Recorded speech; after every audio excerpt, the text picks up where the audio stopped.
चलिए अपने स्वाद और सेहत का ध्यान रखते हुए खाली डब्बों को भर लेते हैं। किचन में रखे हुए डब्बे कभी खाली नहीं होने चाहिए, अच्छी निशानी नहीं होती है। और डब्बों में रखना क्या है, इस चीज़ को लेकर हमेशा सचेत रहिए। जैसे कि हमें अपने दिमाग में क्या रखना है, क्या निकालना है, हम सचेत रहते हैं ना। और अपने फ़ोन को लेके भी काफ़ी सचेत रहते हैं कि जब मेमोरी फुल हो जाती है तो हम उसमें से कई चीज़ें डिलीट कर देते हैं।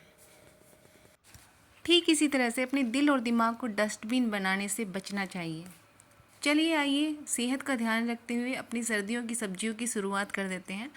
और आज मैं कुछ बीज लगा रही हूँ, जिसमें है पालक, धनिया, मटर और गोभी।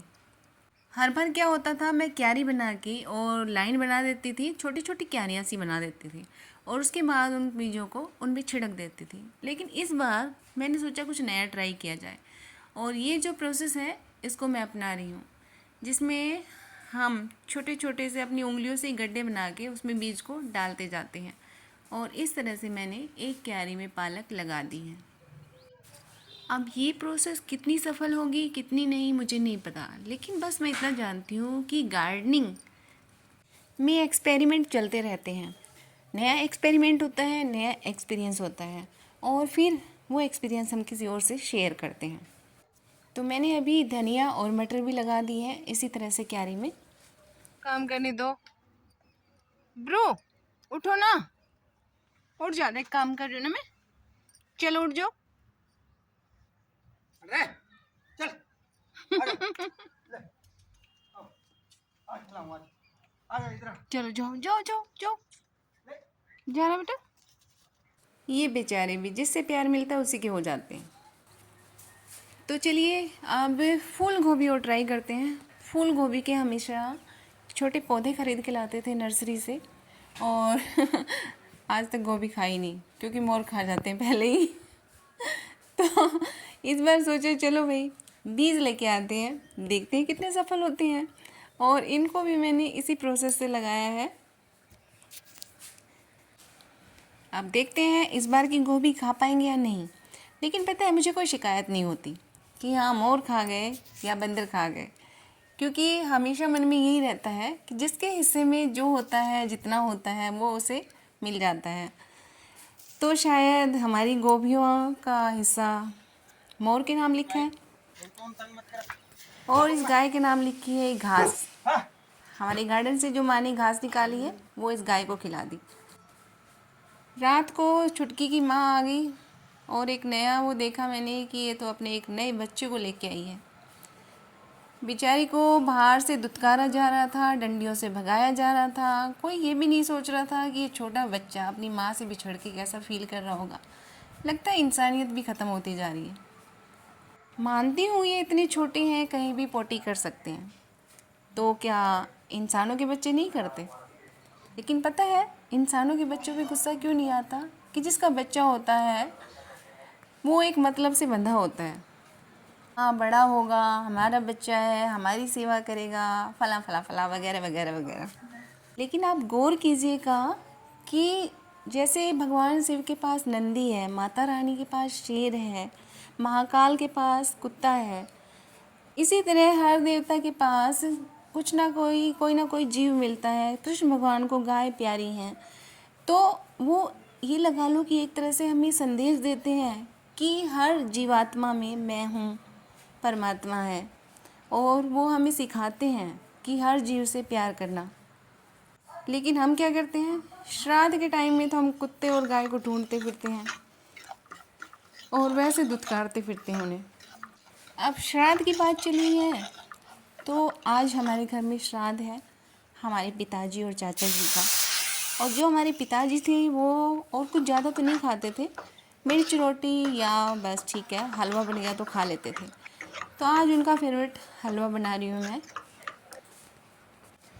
और उनका मनपसंद हलवा बनके तैयार हो गया है। और साथ ही में देखिए खिड़की के बाहर जीने में हमारे शेर खान भी बैठे हैं। तो मैंने बोला है भाई थोड़ा सब्र कर ले, पहले पिताजी को जिमाते हैं फिर आपका नंबर आएगा।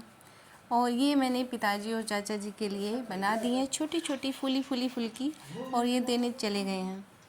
तो अपने शेर खान का नंबर भी आ गया। चलो तो बाहर तो चलो, चलो। अच्छा लो, हाँ हाँ लो। इस बच्चे से भूख बिल्कुल भी बर्दाश्त नहीं होती और हैरानी होती है यार, वैसे गोलू मोलू होता जा रहा है तो और तेरा घाव ठीक नहीं हो रहा। अब मंदिर में लगा देते हैं दिया। और आज है शनिवार तो माता जी जाएंगी पीपल में जल चढ़ाने, तो उनका जल भी तैयार कर दिया है। लोटे में डाला जल, उसके अंदर डाला दूध और थोड़ी सी डाली चीनी और लो चावल। माता जी। चलिए माता जी को भेजते हैं उनको तैयार करके। माता जी की पूजा भी समझ नहीं आती, कुत्तों को भगाती हैं, मारती हैं और पीपल में जल चढ़ाती हैं। हम भी जल लेके ऊपर गए महादेव के पास, तो देखा प्रभु जी ने तो शरण दे रखी है पूरी फैमिली को।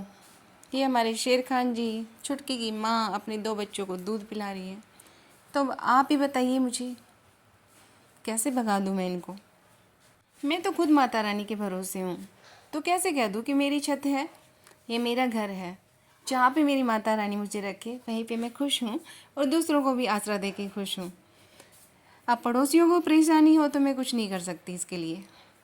अब ये जीव जंतु दुनिया में आए हैं तो भगवान ने इनको इनकी मर्जी दी है, जहाँ मन करेगा वहाँ पोटी भी करेंगे, इसमें हम क्या कर सकते हैं। अगर आपको नहीं अच्छा लगता तो डंडी मार के दूर भगाइए ताकि ये दोबारा से ना आए। अब मेरे बस का तो इतना नहीं है, मेरी छत पे पोटी करते हैं तो कोई बात नहीं, लेकिन मैं इनको नहीं भगा सकती। तो मैं तो इन्हें खाना भी ला के दूँगी और भगवान का शुक्रिया भी अदा करूँगी कि मुझे ऐसा जरिया बनाया कि मैं इनको खाना खिला रही हूँ, इनका पेट भर रही हूँ। तो इस बहाने मेरे हाथों कुछ पुण्य हो रहा है। और वैसे भी मैं कौन होती हूँ खिलाने वाली, खिलाने वाला तो भगवान होता है ना। लेकिन वही बात है, हम किसी की सोच को नहीं बदल सकते। नहीं बदल सकते तो आइए चलिए किचन में काम करते हैं अपने। और आज बनेगी हमारे फटाफट बनने वाली झटपट सी सब्जी। इसके लिए लिया है मैंने टमाटर, लहसुन की कलियाँ, लाल मिर्च या हरी मिर्च कुछ भी ले सकते हो आप, और इनको मैंने पीस के बना लिया है पेस्ट। अब कढ़ाई में लेंगे हम ऑयल, उसके अंदर सबसे पहले डालेंगे जीरा, जीरे के बाद डाल देंगे हम ये जो पेस्ट बनाया था वो, और उसके बाद अपनी इच्छा के अनुसार जो भी मसाले आप सब्जियों में डालते हैं वो डाल सकते हैं। तो मैंने डाला है हल्दी, धनिया और सब्जी मसाला। स्वाद के अनुसार हम नमक डालेंगे और उसके बाद फिर पानी डाल देंगे। पानी अच्छे से बॉईल हो जाएगा, साइडों से उसमें तेल निकलने लग जाएगा।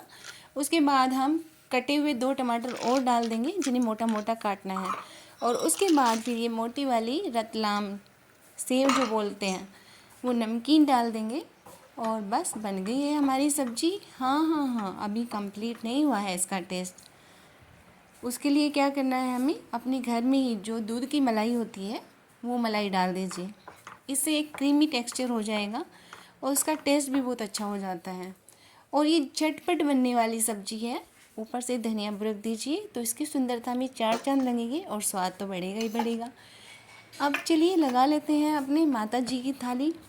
तो इसमें ले लिया है हमने दही चीनी डाल के, और ये ले ली हमने गर्मा गर्म सेव टमाटर की सब्जी, और पिताजी का जो भोग बनाया था हलवा तो सबके लिए बना है, और गर्मा गर्म हो गई चपाती। तो माता जी को आनंद लेने दीजिए और हम चलते हैं।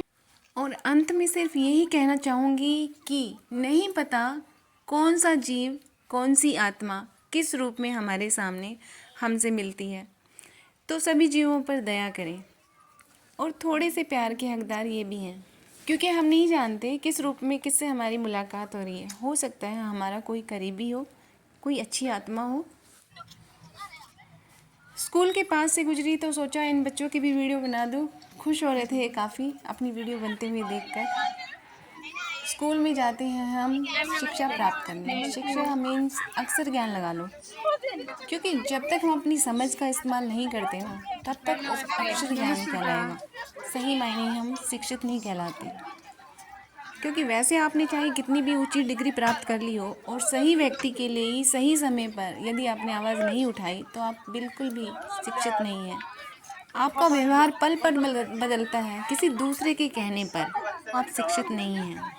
आप लोगों को जज कर लेते हैं सिर्फ सुनी सुनाई बातों पर, ना कि उस व्यक्ति को सही ढंग से जानकर। तो आप शिक्षित नहीं हैं। पढ़ लिख कर भी आप में व्यवहारिक ज्ञान नहीं है तो आपकी डिग्री महज एक कागज़ का टुकड़ा है। यदि आपके दिल में जीवों के प्रति दया नहीं है, इंसानियत का सही मायने में आपको मतलब नहीं पता, तो आपके पढ़े लिखे होने का कोई फ़ायदा नहीं है। क्योंकि शिक्षा तो हमें समझदार बनाती है, हमें अपने दिमाग का इस्तेमाल करना सिखाती है। सही मायने में शिक्षित व्यक्ति कान का कच्चा नहीं होता, नेगेटिविटी से भरा नहीं होता। वो रोशनी फैलाता है पॉजिटिविटी की, एक पॉजिटिव माहौल बनाता है अपने चारों तरफ। खुश रहने की और खुशियाँ बांटने के बहाने ढूंढता है, तकरार की तरकीबें नहीं सोचता। चलिए, सबकी अपनी अपनी सोच है, अपना अपना नज़रिया है, किसी को हम बदल नहीं सकते। हमें तो फोकस करना है अपने आप पर कि हमारे अंदर जो कमियां हैं उसको हम दूर करें और जो अच्छाइयाँ हैं उनमें और ज़्यादा इम्प्रूवमेंट करें। तो चलती हूँ, टाटा बाय बाय। मिलती हूँ आपसे नई वीडियो में नए विचार के साथ, नई रेसिपी या नया कुछ क्रिएशन के साथ।